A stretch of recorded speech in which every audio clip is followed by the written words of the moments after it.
Arsenal are Premier League champions after 22 years. Yes, it finally happened. Arsenal Football Club are back on top of English football. And honestly, Arsenal fans waited years for this moment. So let's talk about the game that decided the title race. Manchester City against Bournemouth. In that game, City needed to win, but they couldn't do it. And honestly, Bournemouth made life hell of Manchester City for the entire 90 minutes. Iraola deserves massive credit. He built a Bournemouth side that plays fearless football. They played as a big team. The team was in championship not long ago, and now they play against the biggest teams like equals. Absolute respect to Iraola. And this game basically showed Manchester City's entire season on in one match. Inconsistency, lack of control, and honestly, this didn't look like as old Manchester City as we know in previous years. The aura was gone. I could mention about some transfers as a reason because they were too late. Some players simply didn't adapt. For example, Gehi made costly mistakes earlier in this season against Everton, and City paid the price. This squad never looked fully ready to dominate, and maybe Guardiola's system is slowly changing. Because, as I said before, Holland and Donnarumma are not typical Guardiola style players. They are more direct football players. They are not tiki-taka control machines. And maybe they change the entire balance of the team.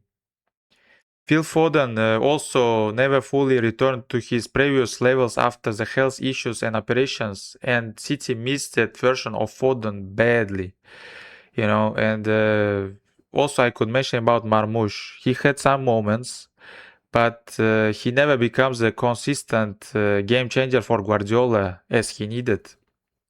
He wasn't another Julian Alvarez, let's say. And honestly, some transfers simply failed. I will say something about playmaking situation. For example, Rangers could not show the performance that was expected from him. City brought him expecting that he will be the next De Bruyne or Gundogan. However, it seems like he's the next Nolito for Guardiola. And when the transfers fails at this level, they cost you titles, you know. And also, I could add to this the Rodri situation because for the whole season, after taking injury, for this whole season, he cannot play every match. And you could see it, you could feel it. So Manchester City lost control. But at the end, Arsenal took advantage. After 22 years, they are finally Premier League champions again. Emotional scenes for Arsenal fans everywhere because they suffered for years. Near misses, bottle jobs, painful endings. And now finally they did it. They did it. But honestly, I still don't think that Arsenal side look like a classic dominant champions. They lost important matches, they dropped strange points, and sometimes they survived through set pieces that came that becomes their identity this season. And there will always be debates about some decisions this season. I could mention about West Ham game, other controversial moments, but at the end of the day, the table doesn't lie. Arsenal are the champions. It is what it is. But I will tell you, brother, the one thing Arsenal did much better this season. They stopped panicking. In previous years, one bad result destroyed their momentum. This year, they stayed calm this time. And Declan Rice said it perfectly. It's not over. And that mentality changed everything. So congratulations to Arsenal fans after 22 years of waiting. The Premier League trophy is finally back. And honestly, winning this title before the Crystal Palace game is huge for Arsenal because if this title race went to the final game, the pressure would be absolutely insane. And we all know that Manchester City under Guardiola are dangerous in the final moments. Now, a lot of pundits are already saying Arsenal are gonna dominate England for years. I don't know from where they are taking this. Or they think like that because Guardiola leaves. Honestly, come on. I'm not fully convinced. And here is why. Arsenal were good this season. Yes, we could admit it. But I'm not sure that this team is ready to dominate years after years. Because football changes very quickly, and eventually teams will start adapting to Arsenal's set pieces system. You cannot surprise Premier League teams forever with these same ideas.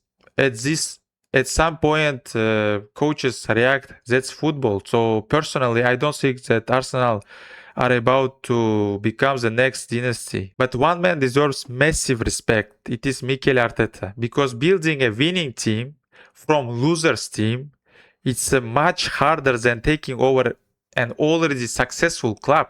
Arteta built this team brick by brick, step by step, season after season, and that deserves huge credit. And let's be honest, Arsenal board also backed him massively. They spent huge money in the transfer market, and more than $500 million, and finally it paid off. Now, another big question. Who wins PFA Player of the Year award? And maybe Declan Rice or Bruno Fernandes? Because logically, when a team wins the title, one of their biggest players usually gets the award, and Declan Rice has been absolutely massive this season. Leadership, big moments, consistency. He changed Arsenal mentality. But don't count Bruno Fernandes out yet. If Bruno breaks assist record against Sunderland, the conversation changed completely. That could become a huge moment in the race of this award. But right now, Declan Rice feels like the favorite, in my opinion. And now Arsenal can fully focus on Champions League final against PSG in Budapest, and honestly, that is much more important now than Crystal Palace game. Arteta can rotate players, he can rest the squad, and Arsenal can prepare properly for the biggest game in the history, because Arsenal have never won the European competition, so Arteta now has a chance to make history. So, and for a neutral fans, be patient, because Arsenal fans on Twitter and Instagram are about to become unstoppable now. You are about to see posts like Saka better than Messi, Arsenal greatest team in football history, or Saka better than Pele even. 6 Premier League titles incoming to reach Manchester United. So just prepare yourself mentally, But jokes aside, Arsenal deserves this title. They stayed calm, they survived pressure, and after years of pain and bottling, they are finally got their award. So congratulations to Arsenal fans, to Mikel Arteta, to the players, and to everyone connected with the club. Now let me know your opinions. Did Arsenal fully deserve this title? Or did Manchester City throw it away? Drop your thoughts in the comments below. And don't forget to subscribe for more football content. Football is adrenaline. Bye bye.